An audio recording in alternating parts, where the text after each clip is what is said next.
नमस्कार मित्रांनो, मी प्रफुल्ल आणि एज्युकेट भारत या युट्यूब चॅनल मध्ये आपल्या सर्वांचं स्वागत आहे. मित्रांनो, ल्युडॅस प्लसच्या स्टुडंट पोर्टल मध्ये आधार व्हॅलिडेट कसं करायचं याबाबतचा आणखी एक व्हिडिओ मी घेऊन येत आहे. ल्युडॅस प्लस जबरदस्त आहे. या स्टुडंट पोर्टलवर विद्यार्थ्यांचं आधार कसं व्हॅलिड करायचं हे आपणास माहीतच आहे, पण आणखीन एक ल्युडॅस प्लस ची जबरदस्त किमया मी आपणास शेअर करतो आहे की ल्युडॅस प्लसच्या स्टुडंट पोर्टल मध्ये फक्त आपण मुख्याध्यापक यांच्याच लॉगिन वरून आधार व्हॅलिडेट करू शकत नाही, तर आपण ब्लॉक MIS कोऑर्डिनेटर यांच्या लॉगिन वर सुद्धा आपण आधार व्हॅलिडेट करून घेऊ शकतो. आणि त्याचबरोबर जिल्हा स्तरावर असलेल्या डिस्ट्रिक्ट कम्प्युटर प्रोग्रामर यांच्या लॉगिन वरून सुद्धा आपण कोणत्याही शाळेच्या विद्यार्थ्याचा आधार व्हॅलिडेट करू शकतो. ते आपणास मी इथे सांगणार आहे. मी एका शाळेचा लॉगिन केलेला आहे आणि लॉगिन करून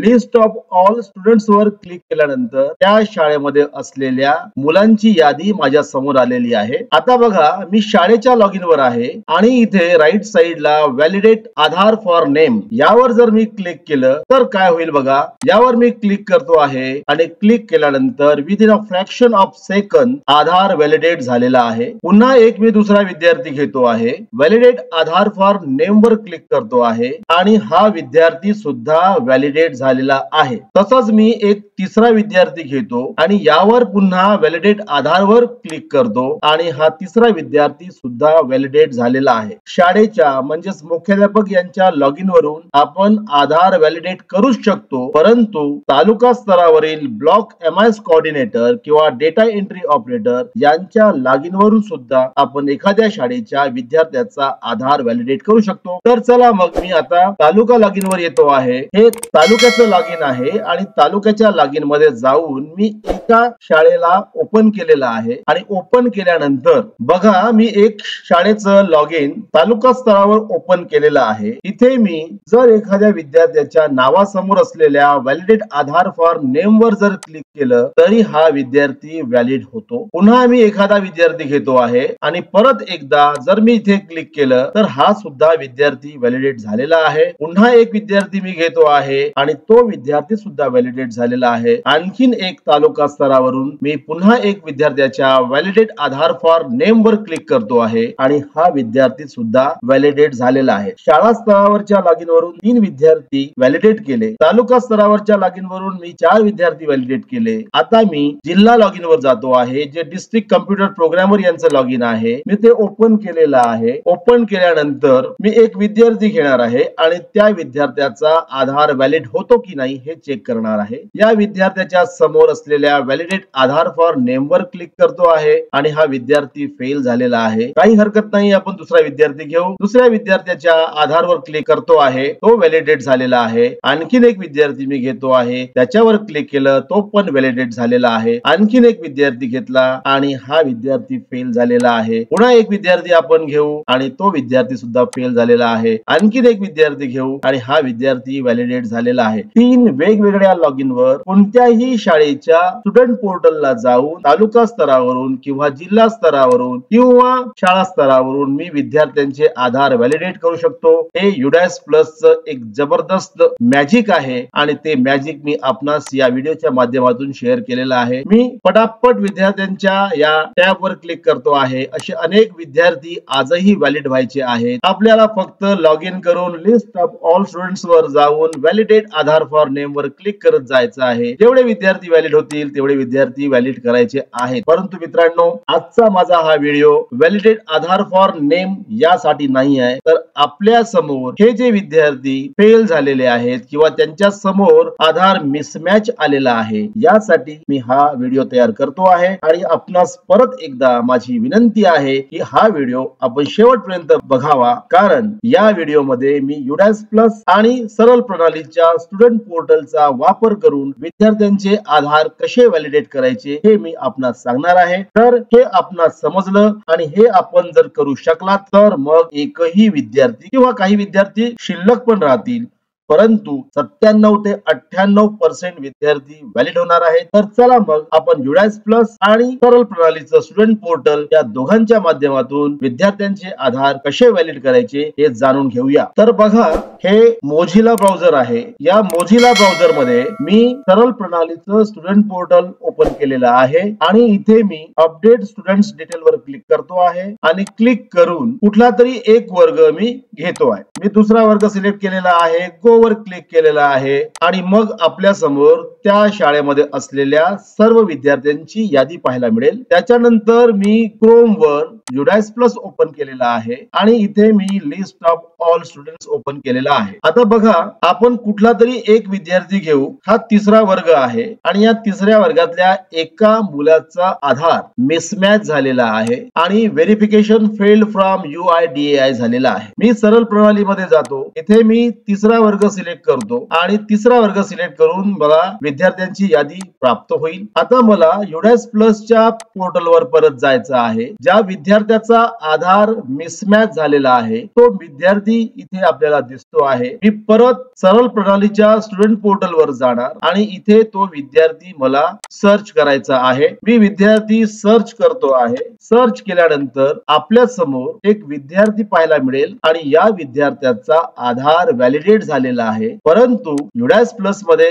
हा आधार मिसमॅच झालेला आहे. जर सरळ प्रणालीच्या स्टुडंट पोर्टलवर आधार जर व्हॅलिड झाला असेल आणि युडायस प्लसच्या स्टुडंट पोर्टल मध्ये जर मिसमॅच झाला असेल तर मग आपल्याला युडायस प्लस मध्ये हा आधार व्हॅलिडेट करताच येतो. तर त्यासाठी आपल्याला काय करावं लागेल, त्यासाठी युडायस प्लसच्या या पोर्टल मध्ये जे नाव आहे त्या नावावर मला क्लिक करावं लागेल. क्लिक करून मला ती माहिती ओपन करून घ्यावी लागेल आणि त्यानंतर मी परत सरळ प्रणालीच्या स्टुडंट पोर्टलवर येणार. इथे जे स्टुडंट नेम आहे संपूर्ण नेम मी कॉपी करणार. त्यानंतर त्या विद्यार्थ्याचा जेंडर आणि डेट ऑफ बर्थ मी पाहून घेणार. युडायस प्लस ला येणार. इथे आल्यानंतर युडायस प्लस मध्ये जातो आहे. 4.1.7 च्या वरचा चेक बॉक्स वर क्लिक करतो आहे. इथे नाव आहे त्या नावावर पूर्ण स्पेलिंग पेस्ट करणार. जेंडर आपण ऑलरेडी चेक केलेला आहे. इथे बघा, जेंडर फिमेल आहे आणि युडायस प्लस मध्ये जेंडर मेल दिसते आहे, म्हणून आपल्याला इथे फिमेल करायचं आहे. त्याच्यानंतर सरळ प्रणालीमध्ये याचा जो डेट ऑफ बर्थ आहे तो डेट ऑफ बर्थ आपल्याला युडायस प्लस मध्ये सुद्धा आहे किंवा नाही याची खात्री करायची आहे. त्याच्यानंतर हा जो आधार आहे त्याला आपण इनव्हॅलिड आधार फॉर्मॅट असं लिहून आलेला आहे. मग आपल्याला या विद्यार्थ्याच्या व्ह्यू आणि अपडेट वर जाऊन त्या विद्यार्थ्याचा आधार नंबर आपल्याला कॉपी पेस्ट करता येऊ शकतो किंवा जर तुमच्याकडे आधार कार्ड जर असेल तर तुम्ही त्या आधार कार्ड वरून सुद्धा त्या विद्यार्थ्याचा जो आधार आहे तो या युडायस मध्ये आपण पेस्ट करू शकता. माझ्याकडे आधार नाही आहे म्हणून मी या सरळ प्रणालीच्या स्टुडंट पोर्टलला जो आधार आहे तो आधार मी कॉपी करतो आहे आणि इथे युडायस प्लसच्या 4.1.7 मध्ये पेस्ट करतो आहे. आधार नंबर मी पेस्ट केलेला आहे. पेस्ट केल्यानंतर तुमच्या समोर ग्रीन टिक मार्क येईल, म्हणजे हा जो आधार आपण एंटर केलेला आहे हा आधार व्हॅलिड आहे. खाली आपल्याला यायचं आहे. खाली येऊन इथे अपडेट वर आपल्याला क्लिक करायचं आहे आणि क्लोज वर क्लिक केल्यानंतर परत एकदा आपल्याला लिस्ट ऑफ ऑल स्टुडंट्स वर जायचं आहे आणि त्या विद्यार्थ्याचा डेटा आता आपण चेंज केलेला आहे त्या विद्यार्थ्याचं एकतर नाव शोधायचं आहे किंवा त्याला स्क्रॉल करायचं आहे. विद्यार्थी माझ्या समोर आलेला आहे आणि त्याच्या राईट साइडला व्हॅलिडेट अगेन ही बटन आलेली आहे आणि हा विद्यार्थी आताच आपण अपडेट केलेला आहे. इथे व्हॅलिडेट अगेन या टॅब वर क्लिक करा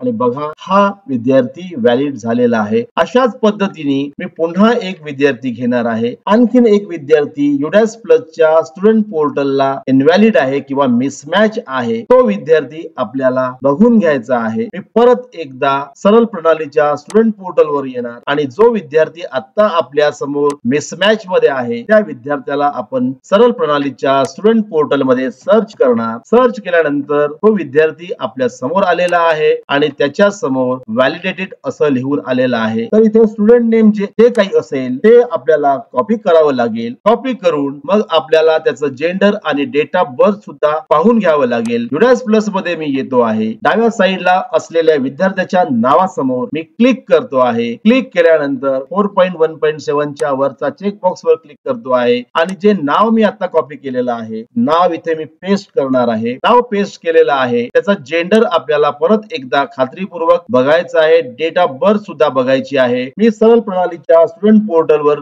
त्याचा जेंडर आणि डेट ऑफ बर्थ चेक केलेला आहे आणि इथे युडाइस मध्ये सुद्धा येऊन मी जेव्हा चेक करतो आहे तेव्हा त्याच्या डेट ऑफ बर्थ मध्ये फरक आहे. तर हा डेट ऑफ बर्थ मी इथे चेंज करतो आहे. युडाइस प्लस मध्ये आधार व्हॅलिडेट करत असताना फक्त 4च फील्ड इम्पॉर्टंट आहेत. 4.1.2 चं जेंडर, 4.1.3 मध्ये डेट ऑफ बर्थ, 4.1.7 मध्ये आधार नंबर आणि 4.1.8 मध्ये त्याचं नाव, 4.1.1 मध्ये असलेल्या नावाचा आधार व्हॅलिडेशनशी काही संबंध नाही आहे. तर माझी जेंडर चेक केलेली आहे, डेट ऑफ बर्थ चेक केलेला आहे, आधारवर असलेलं सरळ प्रणालीच्या स्टुडंट पोर्टलचं नाव मी 4.1.8 मध्ये पेस्ट केलेलं आहे. आता इथे जर तुमच्याकडे आधार कार्ड असेल तर तुम्ही आधार कार्ड वरून हा आधार नंबर एंटर करू शकता आणि जर तुमच्याकडे आधार कार्ड नसेल तरी घाबरून जाण्याची काही गरज नाही. तुम्ही सरळ प्रणालीच्या स्टुडंट पोर्टलवर जा, व्ह्यू आणि अपडेट वर क्लिक करा. इथे त्याचा जो काही आधार नंबर असेल तो आधार नंबर कॉपी करा आणि इथे युडाइस प्लसच्या 4.1.7 मध्ये पेस्ट करतो आहे. पेस्ट करताना थोडी काळजी घ्या. इथे मी तो आधार नंबर कॉपी करतो आहे आणि पेस्ट करतो आहे. कॉपी केला आणि शेवटचा हा फिगर पण मी पेस्ट केला आणि पेस्ट केल्यानंतर ती माहिती आपण पूर्ण चेक केलेली आहे आणि नंतर अपडेट या टॅब वर क्लिक करायचं आहे, क्लोज वर क्लिक करायचं आहे, मग लिस्ट ऑफ ऑल स्टुडंट्स वर जायचं आहे. इथे तुम्ही सर्च मध्ये सुद्धा त्या विद्यार्थ्याला सर्च करू शकता. तो विद्यार्थी आपल्या समोर आलेला आहे. हा तो विद्यार्थी आहे. व्हॅलिडेट अगेन या टॅब वर आपल्याला क्लिक करायचं आहे कारण या विद्यार्थ्याचा व्हेरिफिकेशन फेल झालेला आहे. मी व्हॅलिडेट अगेन वर क्लिक करतो आहे आणि बघा विद्यार्थी व्हॅलिडेट झालेला आहे. 2 आपण मिसमॅच आधार व्हॅलिड केलेले आहेत. अशाच पद्धतीने मी आणखीन तुम्हाला काही विद्यार्थ्यांचे आधार व्हॅलिडेट करून दाखवतो. मित्रांनो, माझी सर्वांना विनंती आहे की युडाइस प्लसच्या आधार व्हॅलिडेशनचं काम अत्यंत महत्वाचं आहे. ते आपण करावं आणि करून लवकरात लवकर आपलं हे काम कंप्लीट करावं. पुन्हा एक मी विद्यार्थी घेतो आहे. हा विद्यार्थी आपल्या समोर आहे. हा विद्यार्थी या कुठल्या वर्गाचा असेल तो वर्ग आपल्याला माहिती आहे. या विद्यार्थ्याच्या नावावर आपल्याला क्लिक करायचं आहे. नावावर क्लिक केल्यानंतर आपल्याला 4.1.7 कडे यायचं आहे. तत्पूर्वी आपल्याला स्टुडंट पोर्टलला जायचं आहे. इथे बॅक करायचं आहे. ज्या विद्यार्थ्याचा आपल्याला आधार व्हॅलिडेट करायचा आहे तो विद्यार्थी इथे सर्च करायचा आहे. विद्यार्थी आपल्या समोर आलेला आहे. स्टुडंट नेम जे काही असेल ते आपल्याला कॉपी करायचं आहे. तुम्हाला बघायला मिळेल की हा विद्यार्थी व्हॅलिडेट झालेला आहे. विद्यार्थ्याचं नाव कॉपी करायचं आहे, त्याचं जेंडर आणि त्याची डेट ऑफ बर्थ सुद्धा बघून घ्यायची आहे. मग मी युडाइस प्लस मध्ये जातो आहे. 4.1.7 च्या वरचा चेक बॉक्स वर क्लिक करतो आहे. इथे ते नाव मी पेस्ट करतो आहे. हे नाव मी सरळ प्रणालीच्या स्टुडंट पोर्टल मधून घेतलेलं आहे. त्याचा जेंडर आपल्याला माहिती आहे. त्याची डेट ऑफ बर्थ सुद्धा आपल्याला इथे पाहायला मिळेल. इथे डेट ऑफ बर्थ चुकलेली आहे. डेट ऑफ बर्थ आपल्याला करेक्ट करायची आहे. त्यानंतर 4.1.7 मध्ये आधार कार्ड वरून ही माहिती भरू शकता आणि नसेल तर घाबरून जाण्याची गरज नाही. परत एकदा सरळ प्रणालीच्या स्टुडंट पोर्टलला या, व्ह्यू आणि अपडेट वर क्लिक करा. खाली जो आधार नंबर आहे तो आधार नंबर तुम्ही कॉपी करा आणि युडाइस प्लसच्या स्टुडंट पोर्टलला जाऊन तो पेस्ट करा. मी पेस्ट करतो आहे. बघत जा, समजून घ्या. युडाइस प्लस अत्यंत सोपं आणि सरळ असं सॉफ्टवेअर आहे. ते कोणालाही समजणारं सॉफ्टवेअर आहे आणि एज्युकेट भारतच्या माध्यमातून आधार व्हॅलिडेशन वर माझा हा 6वा किंवा 7वा व्हिडिओ आहे. आपल्या शिक्षकांच्या संकल्पना स्पष्ट व्हाव्यात यासाठी प्रयत्न करतो आहे. इथे माहिती मी भरून घेतलेली आहे. सगळ्या गोष्टी मी तपासलेल्या आहेत आणि तपासून झाल्यानंतर मग मी अपडेट वर क्लिक करतो आहे आणि इथे क्लोज वर क्लिक करतो आहे. लिस्ट ऑफ ऑल स्टुडंट्स वर आपल्याला जायचं आहे आणि जो विद्यार्थी आता आपण अपडेट केला त्या विद्यार्थ्याला आपण सर्च करणार आणि सर्च केल्यानंतर इथे जी व्हॅलिडेट अगेन ही बटन आहे या बटनवर आपल्याला क्लिक करायचं आहे आणि क्लिक केल्यानंतर बघा हा विद्यार्थी व्हॅलिड झालेला आहे. मित्रांनो, आणखीन शेवटची एक केस घेतो आहे आणि ती केस घेऊन आपण हा व्हिडिओ संपवणार आहोत. तर चला आपण आता कुठला तरी एक वेगळा वर्ग घेऊया. आता आपण घेणार आहोत एक वेगळा वर्ग. तो वर्ग 8वा वर्ग आहे. या 8व्या वर्गातला एक विद्यार्थी अशाच पद्धतीचा आधार मिसमॅच मध्ये आलेला आहे आणि हा आधार मिसमॅच आपल्याला टाळायचा आहे. आतापर्यंत आपल्याला संकल्पना संकल्पना स्पष्ट झालेली असेल. युडास प्लस आणि सरळ प्रणालीचं स्टुडंट पोर्टल या दोघांचाही अत्यंत सुरेख असा ताळमेळ लावलेला आहे. या विद्यार्थ्याच्या नावावर आपल्याला क्लिक करायचं आहे. त्यानंतर आपण सरळ प्रणालीमध्ये जाऊ, बॅक वर क्लिक करू. हा विद्यार्थी आपल्याला 8वीचा आहे. त्या विद्यार्थ्याला आपल्याला सर्च करायचं आहे. 8वा वर्ग सरळ प्रणालीच्या स्टुडंट पोर्टल वर ओपन झालेला आहे. विद्यार्थी जो असेल तो विद्यार्थी आपल्याला इथे सर्च करायचा आहे आणि सर्च केल्यानंतर त्या विद्यार्थ्याची माहिती आपल्या समोर आलेली आहे. स्टुडंट नेम मध्ये त्याचं जे काही नाव आहे ते मी कॉपी करतो आहे. त्याचा जेंडर आणि त्याचा डेट ऑफ बर्थ सुद्धा बघतो आहे. युडास प्लस मध्ये जातो आहे. 4.1.7 च्या वरचा चेक बॉक्स वर क्लिक करतो आहे. इथे त्याचं नाव मी पेस्ट करतो आहे. त्याचा जेंडर आपण बघितलेला आहे. परत एकदा आपण जेंडर बघू. इथे जेंडर मेल आहे, पण युडास प्लसला तो फिमेल झालेला आहे. त्याला आपल्याला मेल करायचा आहे. त्यानंतर सरळ प्रणालीमध्ये याचा डेट ऑफ बर्थ जो कुठला असेल तो डेट ऑफ बर्थ आपल्याला इथे बघून घ्यायचा आहे. डेट ऑफ बर्थ अचूक आहे. आता 4.1.7 मध्ये माहिती भरत असताना जर तुमच्याकडे आधार कार्ड असेल तर आधार वरून, आणि नसेल तर परत एकदा राईट साइडला सरळ प्रणालीच्या स्टुडंट पोर्टलला राईट साइडला व्ह्यू आणि अपडेट वर आपण क्लिक करावं. इथे क्लिक केल्यानंतर तो आधार नंबर आपण कॉपी करावा. युडास प्लसच्या 4.1.7 मध्ये नेऊन पेस्ट करावा. मी हा आधार नंबर कॉपी पेस्ट करतो आहे. नंबर कॉपी झालेला आहे आणि पेस्ट पण झालेला आहे. आता माझी माहिती तपासून झालेली आहे आणि नंतर लिस्ट ऑफ स्टुडंट्स वर गेल्यावर मी त्या 8व्या वर्गामध्ये जाणार किंवा जो विद्यार्थी आता आपण अपडेट केला त्या विद्यार्थ्याला आपण सर्च करणार आणि सर्च केल्यानंतर इथे जी व्हॅलिडेट अगेन ही बटन आहे, या बटनवर आपल्याला क्लिक करायचं आहे आणि क्लिक केल्यानंतर तो आधार व्हॅलिडेट झालेला आहे. लाखो विद्यार्थी मिसमॅच मध्ये आहेत आणि हे मिसमॅच कसं काढायचं यासाठीच हा व्हिडिओ मी बनवलेला आहे. आपणास हा व्हिडिओ नक्कीच आवडलेला असेल. आपण प्रथमच जर एज्युकेट भारत या युट्यूब चॅनलला आला असाल आणि हा व्हिडिओ बघत असाल तर निश्चितच आपण या चॅनलला सबस्क्राईब करावं, व्हिडिओला लाईक करावं आणि माझ्या समस्त लाखो शिक्षक बांधवांना हा व्हिडिओ शेअर करावा, स्वतः बघावा, इतरांना बघायला सांगावं, प्रेरणा द्यावी. कारण इनव्हॅलिड आधार किंवा मिसमॅच आधारला कसं व्हॅलिडेट करायचं आणि त्यासाठी सरळ प्रणालीच्या स्टुडंट पोर्टलचा आणि युडास प्रणालीच्या स्टुडंट पोर्टलचा कसा वापर करायचा हे सांगणारा माझा हा व्हिडिओ निश्चितच आपणास आवडणार आहे. आणि या व्हिडिओचा उपयोग आपण युडास प्लस मधील विद्यार्थी व्हॅलिडेट करण्यासाठी करू शकता आणि त्याचबरोबर सरळ प्रणालीमध्ये सुद्धा विद्यार्थी आधार व्हॅलिडेट करण्यासाठी या व्हिडिओचा उपयोग होणार आहे. मित्रांनो, हा व्हिडिओ सर्वांना शेअर करा आणि माझ्या चॅनलला सबस्क्राईब करा, जेणेकरून मला आणखीन वेगवेगळे व्हिडिओ तयार करता येतील. सर्वांना खूप खूप शुभेच्छा. Thank you so much.